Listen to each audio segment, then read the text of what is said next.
Hello, good morning, good afternoon, depending on where you are from. Welcome. Welcome, everyone. Just waiting for our folks to join. I hope everyone is having a great Wednesday. Feel free to drop in the chat where you are dialing in from, maybe how the weather is where you are. I know there's been some crazy weather happening across the country, but excited to have all of you here today. Give it just another minute or two as a few more people join. Silver Spring, Maryland, rainy. I'm in Denver. It's pretty sunny and very comfortable here today. I can't wait for my after lunch walk. All right. Welcome. Welcome to this webinar, Staying the Course, Advancing People-Centered Values in a Shifting Legal Landscape. This is part of the People for Bikes virtual education series. My name is Jordan Trout, and I am the Director of Marketing here at People for Bikes and your host and cruise director for today. Go ahead to the next slide, Toby. We want to say thank you to all of our People for Bikes Trade Association coalition members. We could not be doing this work without your support. So thank you so much. And thank you for joining this really important conversation at a time when it feels like we're not sure where to go next. And so we're really excited to have Cianna, Aparna, and Dan here to talk through all of the issues that we're facing.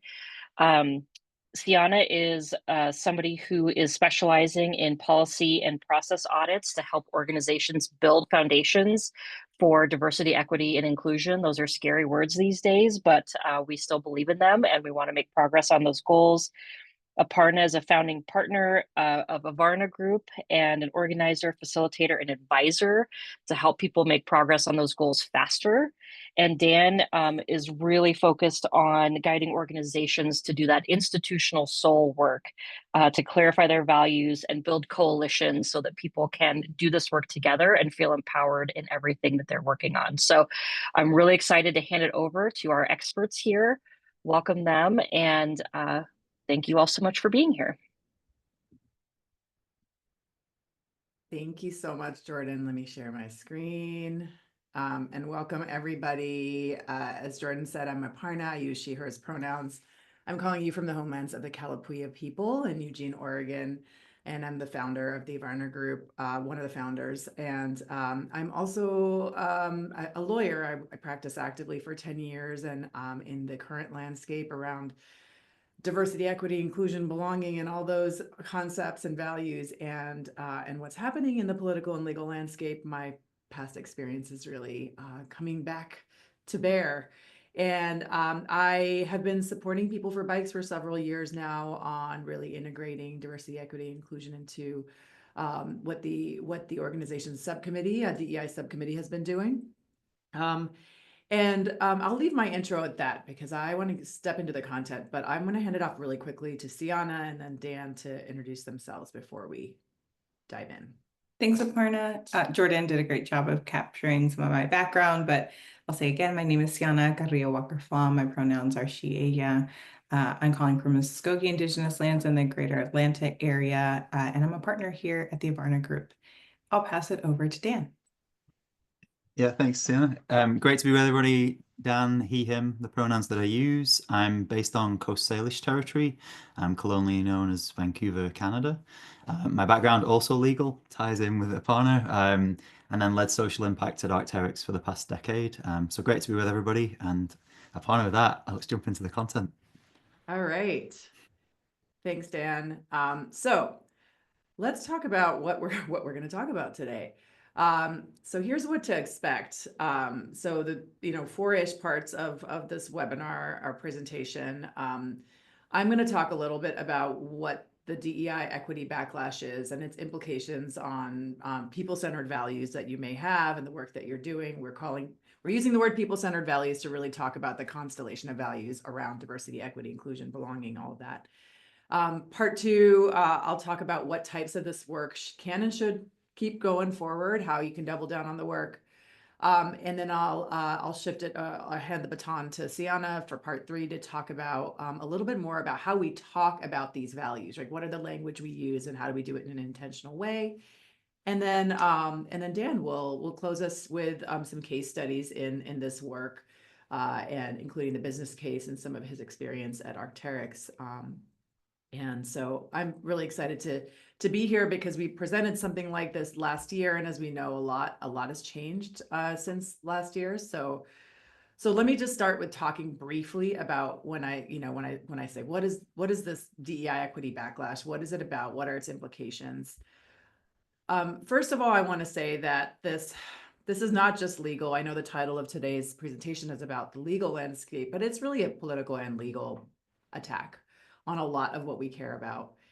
And one of the things I want to just manage expectations around is that there's a lot of all of your collective work that's being threatened right now. I know funding, there's tariffs, there are executive orders creating all kinds of challenges for the bike industry. And so, what we're going to be talking about really is around everything that's been attacking equity work, DEI work, people-focused strategies. And also, this is not legal advice. I forgot to say that. Even though I'm a lawyer, even though Dan's a lawyer, this is not legal advice. So what the backlash, as we know, the attacks have escalated in the new presidential administration. This is not the first backlash against work that has been around equity and justice, just one version of centuries-long opposition to progress in terms of social justice in the US. But the current flavor of the backlash really gained steam in 2023 when the Supreme Court struck down college affirmative action policies of Harvard's college affirmative action policies, not any affirmative action, but Harvard specific policies in a case that was called Students for Fair Admissions versus Presidents and Fellows of Harvard College. And after that decision, a whole number of very powerful political action groups really amped up attacks in all these fora that you see here. So there's legislation. So these organizations, these groups have been working in Congress as well as state legislatures across the country to introduce measures against DEI or critical race theory, anti-trans legislation, et cetera. They've been working in the top middle here is litigation. They've been, of course, continuing to work in federal and state courtrooms across the country to sue organizations in both in the public sector, and private sector, nonprofit sector, really to just get judges to dismantle aspects of this work, the values that we care about around DEI. There's executive action on the top right, which is what most people really know about, is this constant stream of executive orders that are coming out. And this is what has made DEI part of our national conversation over the past several months. And so we know there are multiple attempts to dismantle DEI through executive order. Then the bottom left is EEOC. So there's been a lot happening at the Equal Employment Opportunity Commission, even before the new administration, kind of weaponizing that agency that really governs all the HR pieces of DEI work, and recruitment, hiring, that kind of stuff. There are then local measures, wherever you live, I'm sure there's a lot happening in like school boards, like school boards is like a very divisive these days, around curriculum, books and things like that. And then on the bottom right is just sort of this miscellaneous bucket of all kinds of other strategies that are being engaged in, part of this sort of the toolbox that they're using. Attorney generals in different states have been writing letters, threatening letters to law firms or big sort of Fortune 100 companies, telling them not to engage in quote unquote illegal DEI, which we don't know what that means. And so that's what's happening right now. And so let me talk about what's actually what's sort of in the crosshairs of the attack. And there's a lot on this slide here, but the targets of this attack, and I'm going to focus on the nonprofit and private sector because there's so much happening in terms of attacks on government entities, federal, of course, and state, anyone who's a beneficiary of federal funding. But I want to talk very specifically around nonprofit and private sector, since I'm assuming that's where you all work. On the left side, we have operational work. So various aspects of employment decisions are being targeted, like hiring, diversity-related hiring, promotions, any kind of targeted fellowships and internships, so like BIPOC fellowships and internships, that kind of thing, as well as mentoring and coaching programs. Affinity groups kind of came, the conversation around employee resource groups really amped up in a couple months ago when the EEOC published some guidance around employee resource groups. And then DEI training itself, and then trans-inclusive policies. So that's a lot of like the internal operational work that we all are doing to build inclusive workplaces. And on the right side, we have programmatic work. So if you're, equity-related grants and technical assistance, and community programs really focused on specific marginalized communities, federal contracts that are related to equity. And then really I have this fourth thing to just say that a lot of the focus has been on specific identities, and specifically around race and gender. So those are the primary targets. Of course, there's a lot more we could say here. And what I want to say now is, like, I'm sure the past two slides have been really scary to look at. And the reality is, and this is not a real executive order on the left, just telling you all, there's a meme generator that I used. Executive orders are not the law. Lawyers have been in groups, and I'm in part of a few different communities of practice and conversations of lawyers who are engaged in actually challenging the EOs. And they've said, we are winning and successfully winning in almost all cases in challenging the executive orders related to DEI. You can't just add the word illegal in front of something and make it illegal, right? The EOs, like this one on the left, right? What if there was an EO that talked about illegal electric vehicles and bicycles? Would that automatically make electric vehicles and bicycles illegal? Absolutely not. That the executive branch does not have the jurisdiction to do that. And we know that case law and statutes across the country affirm that DEI is not only legal but necessary. And several state attorneys general wrote a letter a couple months ago assuring us that yes, DEI is not only legal but necessary. In terms of lawsuits, just because folks with power are suing organizations, they're claiming reverse discrimination, et cetera, again, does not mean they're winning. If you look at some of the various litigation trackers out there, a lot of these lawsuits are just not going anywhere. And when I've been closely tracking, most of them are against the public sector and really big corporations and firms. And then again, DEI training is still legal. There was a case decided in Seattle, in Washington, also, last month, I think. I'm losing track of time, to be honest, y'all. But the federal court said, passive exposure to concepts like, histories of racism and discomfort does not create a hostile work environment for folks who are participating in DEI training. So that is a very quick state of the law. Really what I wanted to pivot to for the last little bit is to talk about how to move forward in the face of this, of all that's happening. I think the first thing I'll say, and so we've seen organizations do the spectrum of rolling back everything that they've done to boldly doubling down and broadcasting the work. And then in the middle are a whole bunch of strategies like folks are taking down public statements or changing the language but continuing to do the work, or changing the goals from hard metrics to softer language, or strategically dropping some of the less effective work and continuing to do other work. So there's a lot happening out there. What I will say is do not overcomply. We recognize you all have different risk tolerances, but short of folding or rolling back equity work or DEI work wholesale, there's always going to be a risk. In fact, if you roll back the work, there's that risk of the traditional discrimination lawsuits that the Civil Rights Act and DEI work was meant to head off. Also, rolling back equity, like I said, rolling back equity trades one risk for another. And in addition to exposure to sort of the traditional lawsuits, think about blowback by your current constituents, and then what will happen when political winds shift, right? It's always easy to talk about DEI, people-centered values when the wind's at your back, but really right now is a test of whether or not this work is one of your values or whether it's been, performative. And I think really wanting to make sure that you ask yourself, like, what happens when things change? How we don't want to be reactive. Also assess your risk. Know that you all are more insulated than the public sector, than governments. In fact, many of you who have resources can engage in allyship work to do work that important people-centered work that governments are now being targeted for doing.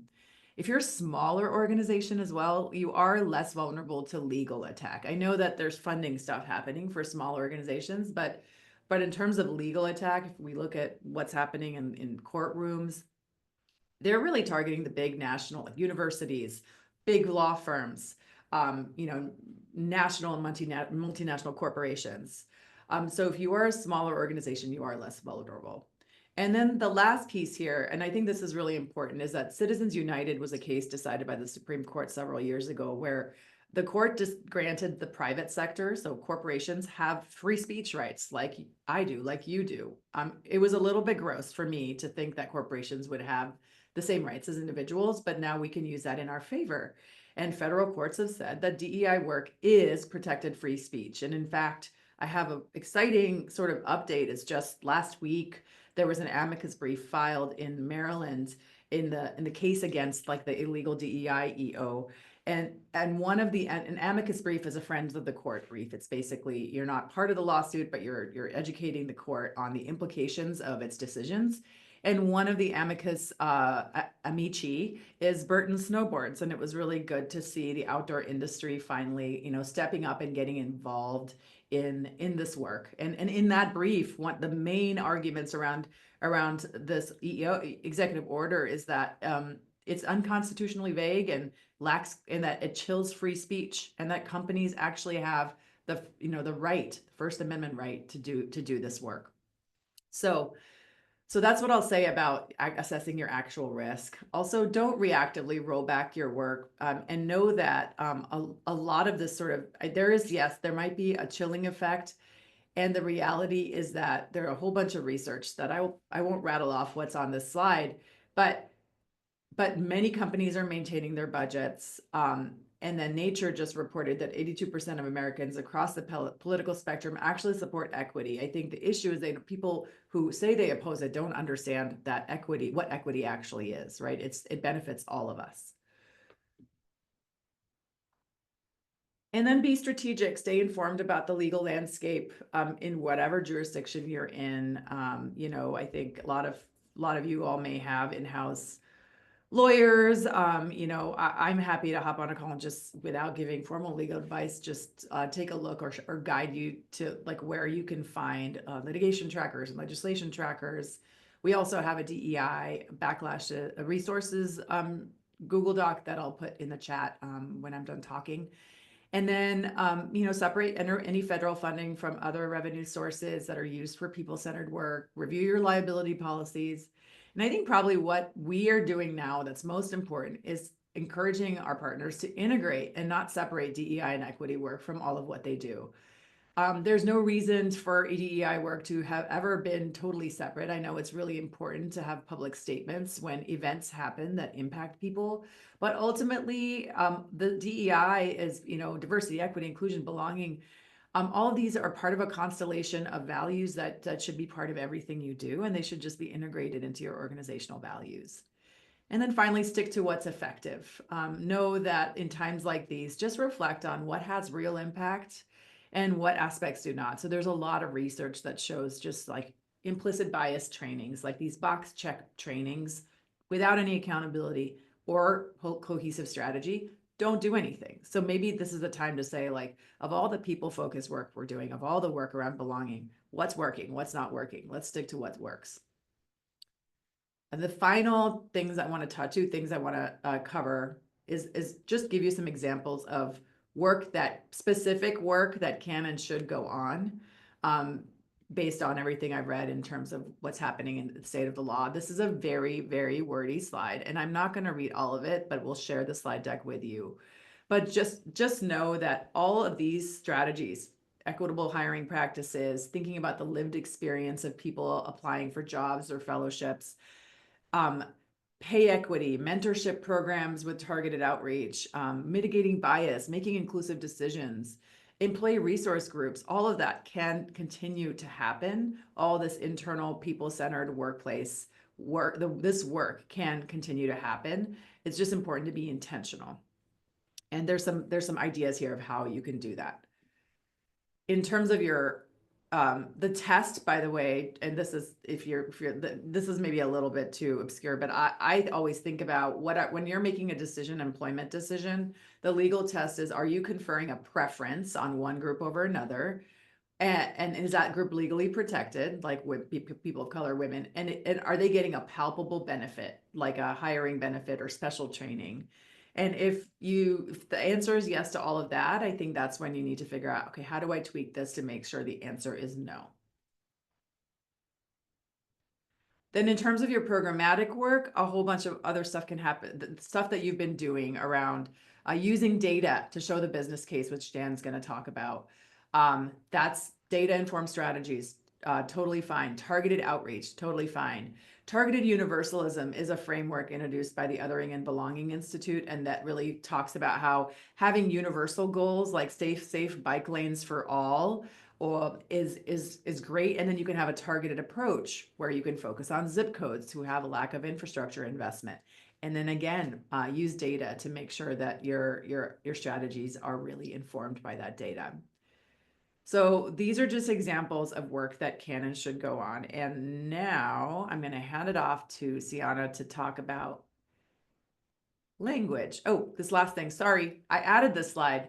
I just added this slide because a lot of folks are scared around digital security, travel. So if you are in leadership at an organization, right now is the time to support your staff who might be concerned about their digital security and are being targeted for communications about equity and DEI work. Now is the time to support them in travel, whether it's about passports that no longer allow an X gender option, whether it's about traveling to unfriendly geographies or traveling out of the country. And then now is a time to know your right, get know your rights training in whatever jurisdiction you're in on what happens if you have an ICE raid that happens on your site, whether it's a distribution facility or office. Like, how do you support staff with their real fears around deportation or being disappeared?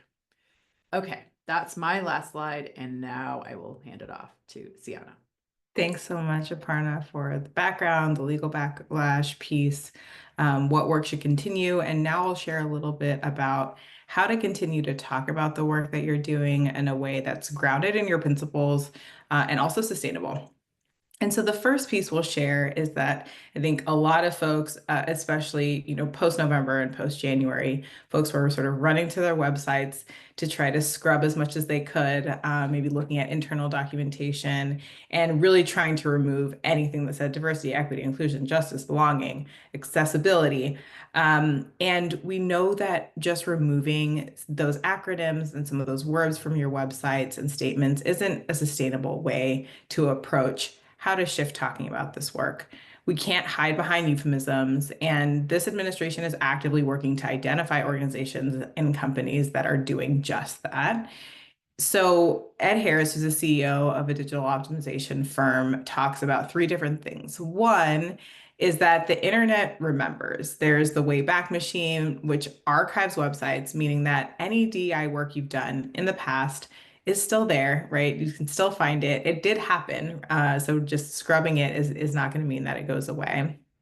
Second, your content lives beyond your website. So even if you do delete some of those search terms that are hot right now, or you look at, some brochures and shift that language, emails still remain, reports still have language in there talking about the equity work that you've done. It's still in your Slack, in your Teams.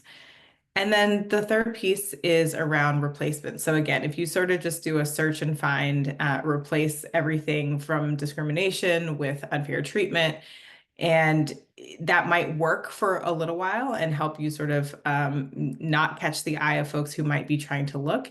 It's still, if you're doing genuine equity work, it's still going to be evident that this is the work that you do. So we don't recommend running to scrub your website to try to sort of evade any scrutiny on this front. Again, unless you're going to stop doing equity work altogether, which we don't recommend that you do. Scrubbing is not going to be the approach that's going to be most effective. It's not going to be, maintaining your principles and your values or sustainable. So instead, we'll share a little bit about a framework called the 4Ps framework that can support you to ensure you're aligned with your values on how you want to continue to do equity work, and hopefully is more sustainable for you. And I'll go into each of these, but the 4Ps are around being precise, being plain, non-performative, and principled in your values. So the first one I'll talk about is being precise. And what we mean by that is to simply say what you mean as clearly as possible. So really avoiding acronyms, avoiding generalizations. Clarity is more important than brevity. And this may mean that you're using more words and they won't be as pithy as maybe your comms team hoped that they would be. But ambiguity doesn't serve all of us, especially within the context of equity work and in today's, specific moment in time around doing this work. So being precise and clear about what you mean is really important. The next piece is around being plain. So using language that's understandable for a wide range of folks. And often when we're thinking about equity and inclusion work, serving a variety of different communities, when we talk to the communities about what they're experiencing, they say that things are hard or they're unfair or they're challenging. And then oftentimes in equity work, we'll throw something back like, oh, so cis heteropatriarchal hegemony, right, is really what you're experiencing, this hyper academic language. And we've created vocabulary sheets, multi-hour long webinars focus on defining some of these terms like intersectionality and systemic oppression, white fragility, hegemony, critical race theory, neoliberalism, all of these words that don't necessarily resonate with the communities that might be experiencing some of these things. But if you're talking about it in a way that's not accessible, it's really not supportive of the community. So we've intellectualized this field to the point that it's no longer accessible. And this work isn't about theory, it's about the people that we're serving. So the more time that we're spending defining jargon, creating webinars, vocab sheets to just explain the language that we're using to describe the experiences that people are having, the less time that we're actually doing the work. The third P that I'll talk about is principled. And this is about being principled in your values and beliefs. And structures, they might be dismantled, but values and your beliefs will continue on. We can think of your work as promoting sort of a constellation of values and beliefs that guide your organization. So when we talk about values, we're talking about these words or phrases that describe ways of being in the world and with each other that guide your actions as an organization. And ideally, your values don't just live on a web page, they don't shift with the times, but they're imbued in everything that you do. They're really how you do your work. And then your beliefs are fundamental truths that you might hold. So for example, if you believe that diverse perspectives and backgrounds inspire innovation, that's a belief that you have, and looks a little bit different than your values, but still guides the work that you do. Historically, and Aparna talked about this a little bit before, we've partnered with organizations who want to develop separate DEI visions and separate DEI commitments, but equity work really touches all aspects of your organization, at least in theory it should be. Your internal work, your operations work, your programmatic work, your external partnerships, right, should all be informed by equity work. As the landscape evolves, our tools are evolving as well. And so we're now really continuing to encourage and partner with organizations to integrate their DEI work into their core values. And, this could look for you like your DEI principles are living, not on a separate page on your website, but really, again, integrated into your core values and live together. Or that your DEI strategy is not, again, living on a separate plan or living on a separate page, but it's integrated into your strategic plan that guides your organization. It really becomes a part of your DNA. And then the last P that I'll talk about is not being performative. So asking yourself, what are we doing this in service of? Non-performative is really checking your own motivation for doing this work to make sure it isn't just window dressing. This is a moment to make a clear distinction between performing the work and doing the work. And so often I'll say for folks who, especially right now, will say things like, we're not going to stop calling it DEI, or we're not going to stop talking about diversity, equity, and inclusion work. And I'll say, okay, do you want to call it DEI work, or do you want to do the work, right? So for some folks, they have the support, the resources, the independence to take that risk and continue to call it DEI. And that's great. Others don't, right? If they're really relying on federal funding and will lose a lot of that funding to keep their doors open, you're not going to be able to continue to do the work if you are so committed to just using this acronym. So really try to check that, that where this is coming from and what you're doing this work in service of. For example, some organizations might insist on using JEDI as the term that they want to utilize to talk about the equity work that they're doing, but they don't actually do justice work. So that J piece isn't really relevant to the work that they're doing. JEDI is cute. Lots of us like Star Wars. It's fun. It has cultural significance. But is it honest to the work that you're actually doing? And if your organization is not actually doing justice work, adding a J to it is just performative. So there are a couple places that we're recommending, and we've seen provide some great resources around how to talk about this work differently. One is the Rabin Group that houses Green 2.0. And they recently published a diversity, equity, and inclusion messaging guide in late 2024 that has some great resources. Lily Zhang, the author of Deconstructing DEI, has developed a new framework called FAIR, Fairness, Access, Inclusion, and Representation. That is still an acronym, but it's a different acronym that might be more accessible for some folks. And they use plainer language in that framework. And then utilizing the executive orders themselves is another great way, right? We've seen some language in there that Aparna and I are like, yes, we also agree that respect is important. That is something we want. Yes, merit is something that we should be looking at. We all want to be in the room so that our merit can be, taken into account. But yes, those are things that we also want. And so utilizing the EOs themselves, pulling out language that aligns with the work that you all do and utilizing that is important. So Aparna has here on the slide some words that have come from the resources that we just talked about, including respect, fairness, access, opening doors, bridging divides or healing divisions, belonging, unity, dignity, individual or potential or merit, and targeted universalism. So again, this 4Ps framework is here to act as a springboard for you to continue your equity-centered work in a way that brings more clarity and accessibility in this time of uncertainty. And with that, I will hand it over to you, Dan, to talk us through some business cases that highlight different ways to navigate this work in 2025 and beyond.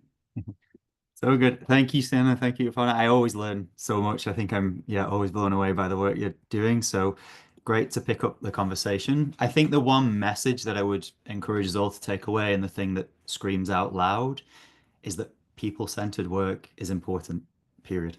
I think it's been important for centuries into the past, and it will continue to be important for centuries into the future.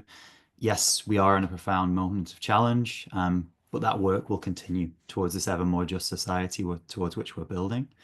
I want to touch on my experience from the outdoor industry and kind of what I'm seeing and the questions that have been asked there and how that's being framed. To do that, I want to start by kind of going back. If we think back now to 2020, which seems like an eternity ago, in that moment, we may remember the pandemic that we experienced and all these conversations around the impacts of the pandemic on different people and how that was being experienced. We saw the killing of George Floyd too, and the racial justice reckoning and the awakening for many amongst society in that moment. And really what you saw parallel to that is businesses, and the outdoor industry included, really responding and for the first time taking on this work that had never been taken on before. It started to move. Organizations across the outdoor industry started to set up roles within this people-centered work, started to move it and started to make progress. But kind of around 2023, I would say we started to hit these kind of plateaus where progress had been made, but we weren't moving to that, as Aparna said, integrated version. It was still separate. We were doing work, but in isolation. And so in 2023, a few of us from a few different brands started coming together and saying, we feel stuck. We feel like we're stuck in this place and we can't move beyond it. How might we do that? How might we do that together? And what grew out of that was the formation of the Outdoor Diversity Alliance. This is a nonprofit. Yeah, you're welcome to check it out online. I'll share the link later. But really what the Outdoor Diversity Alliance came together to say was, firstly, we believe in the importance of centering community expertise. So we know the people closest to the problem, closest to the solutions. How do we really center that expertise and not just be an organization determining where we're going? Instead, we really work at a core with community leaders. And then secondly, once we've got those priorities set, how do we work collaboratively across the industry to move things forward? Our group is formed. We've got many members from across the industry, many that you would recognize now. And this organization and this entity has essentially been coming together to figure out how to do this people-centered work in partnership. What we realized in a gathering in Portland a couple of years ago, we had this conversation around, why are we not making further progress in this work around people-centered approach? And what came up was the moral imperative of the work alone has never been sufficient. The reality is these organizations and businesses within which we sit require that the CEOs return a shareholder value. If that's the case, we need to also build the business imperative for this work too. So that's what we undertook to do for the last few years, of really to start building out that business case for equity in the outdoors, as we termed it. That's what I'll share here at a very high level. When you look at the data that exists, kind of going through what is in existence, there are really 4 trends that rise to the top. One is, in the US, there are very real demographic shifts taking place right now and into the future. It's said in some predictions that by 2045, in others 2050, that the US will be a majority-minority country at that point. No longer a white majority within the US, but actually shifting. And it's also said that right now, under 18s have already made that shift. So we're seeing these real shifts amongst society already taking place and continuing into the future. Similarly, when we look at access to capital, investors are actually tying to this people-centered work, and they're looking for organizations that reflect that. We've seen that repeatedly with Larry Fink sort of talking to this repeated requirement of that, and we see capital flowing in that direction too. So again, the access to investment comes tied to this commitment to people-centered work. Ever more, we see impact-driven employees. I look at my generation and I thought we were pretty values-based. I look at the next generation behind and we are at a completely different stratosphere. I see within Arc'teryx young employees coming in and being like, I'm not prepared to work here, and are willing to make those decisions, which are much more radical than I think my generation have been, where we see the maybe some disconnects, but we remain there out of a pragmatism. You're seeing a whole different level with the next generation, and that's what the data is showing. And similarly, the rise of conscious consumers. This continues exponentially with future generations, just becoming more and more invested in the importance of this. All these stitched together kind of give us a path forward to, like, what does that actual business strategy and business imperative look like? If we look at the equation of business, it's a pretty simple one in truth. You hire talented employees, you produce solutions that address customer need. Through that, you sell to values-aligned customers. And as a result, you grow your reputation and credibility. The equation is pretty simple, but what we're seeing from the data is if we're not committed to this people-centered work, we struggle to hire those talented employees. If we struggle to hire those talented employees, we struggle to address consumer need. We can't find values-aligned consumers because we're not truly aligned on values. We fail to grow reputation and credibility. So it's really this business case that we've built out as part of the Outdoor Diversity Alliance. And now many of the member companies are using it to try and unlock deeper commitments to the work within their businesses. The question comes, and I think it's a good one. What is the path forward?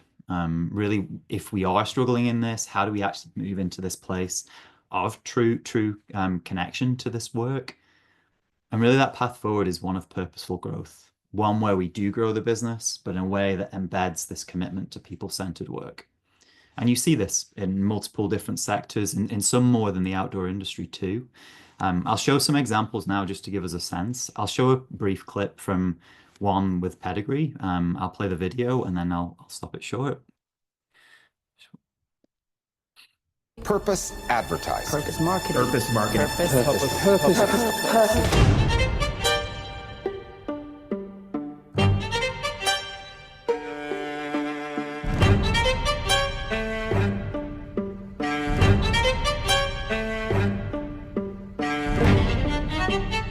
Pedigree and Nexus Studios present Adoptable. Adoptable uses machine learning to transform a basic photo of a shelter dog into studio-quality photography. That shelter dog can then be inserted into any digital pedigree ad. Each ad directs people to a personalized landing page. Here, they can learn more about the dog they just saw. And when adopted, that dog is instantly dropped out of media rotation. Now, every pedigree campaign can feature an adoptable dog near you. Adoptable is an AI model. So you see there, pedigree starting to bring that layer of impact of who they are as a business into this kind of centric approach around impact. We see it too within Mattel. Last year, profoundly, you saw what Barbie started doing around people-centered approach, how we reflecting the entire lineup of Barbie, the film itself being a conversation point around belonging and inclusion and what that can look like. And we see too a lot within the skincare industry, these conversations around skin tone. You see it with Sephora profoundly. And as we look at those brands too, those brands are very relevant. They're very much within the cultural conversation. They're getting increased awareness. And two, their businesses are growing. Like if we look at Sephora in 2023, they grew 76% in their profits. So you're starting to see these commitments to really starting to center this people-centered approach as a result of who the brand is. And that's not only driving relevancy to consumers and employees, but it's also seeing growth in what the business is doing too. If I move closer to home, Arc'teryx, where I've been for the past 10 years, we see a similar progression. Really, when I started, this is the imagery that was in place. I walked around the office and it was described as capturing the essence of impending doom. This is really the notion of what Arc'teryx stood for. There was no connection to people within their imagery. If we look now, we click forward and you see the Walk Gently campaign. This is an indigenous design platform that's been created, narratives around the land and connection to that. I won't play the video just for time, but you can really start to see that shift within the organization. And as I look at the areas in which that progress comes about, it comes from three things. From what I describe as institutional soul work. So really getting to the core of who are you, what are the values you hold, and why do you exist? And then based on that, what is the commitments that you're making to social and or environmental impact? This provides us in a way of a long-term commitment to that in a way that isn't just time-bound and will fall away when challenges come. The second area is to really center co-creation. Really, how are we working together on these issues? How are we working with community leaders and experts in those spaces? And finally, how do we move to this advancing incremental change? At Arc'teryx, you can kind of see this showing up in the way they do it. As Aparna talked to, the employee resource, employee belonging councils that they have really starts to build out this internal culture around people-centered approach. It drives engagement within the organization, it drives understanding, and it makes the organization sing. It makes the organization a far more attractive place to work, and the results of the work flow as a result. You also see it in the work to build trust in community. The grant program that they have really focuses on this. How are we building trusting relationships? How are we gaining an ever deeper understanding? And how are we moving together in that work? It's a vital part of what the organization does and what many others do too. And from those foundations of knowledge, understanding, belonging, engagement, you start to see these interesting expressions. So here, one around inclusive design, the Mogo that was recently released. You can kind of think they're actually describing it as almost the e-bike of hiking pants. So this idea of the hiking pant that can assist people walking within the mountains, it can reduce the load by 40%.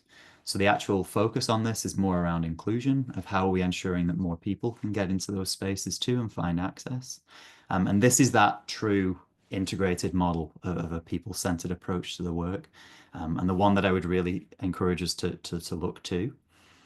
I'll share our contact details and feel free to reach out. But as I conclude, I was reading an article this morning from the new CEO at REI, and they were talking about their commitments to this work and how they're doubling down. And a commentator in the article actually left with like a beautiful phrase, that being, when the tide goes out, you see who's swimming naked. And I think that's the piece. It's like, how do we do this work such that we understand it's true to us and it's true to us for the long term? There are unquestionably going to be challenges, and we're in a challenging moment. But as Aparna and Cianna have spoken to, the work remains. The business case is there. There are opportunities to pursue it. People-centric approach to the work should never fall away. And yeah, with that, we'd love to take any questions that you might have. Thank you, everybody.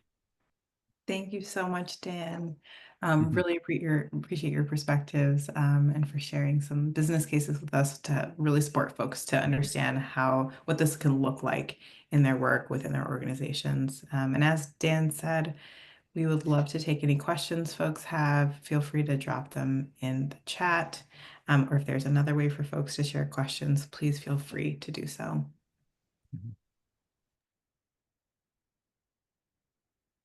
Yeah, thank you. We have the chat option. There's also a Q&A option if anybody has any questions. Also, as you saw, Dan had on the slide ways to reach out to our panelists to ask any specific questions if you're not quite sure and need some time to process.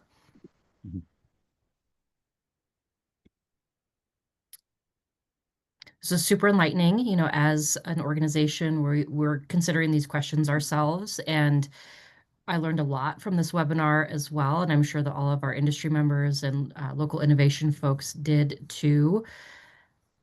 I think we can say thank you to our panelists, and don't forget, you can register for People for Bikes webinars at our trade association landing page. Make sure you sign up for our email list to know when we have these webinars in the future. And this is not the end of this conversation. This is an ongoing conversation. The work is never done.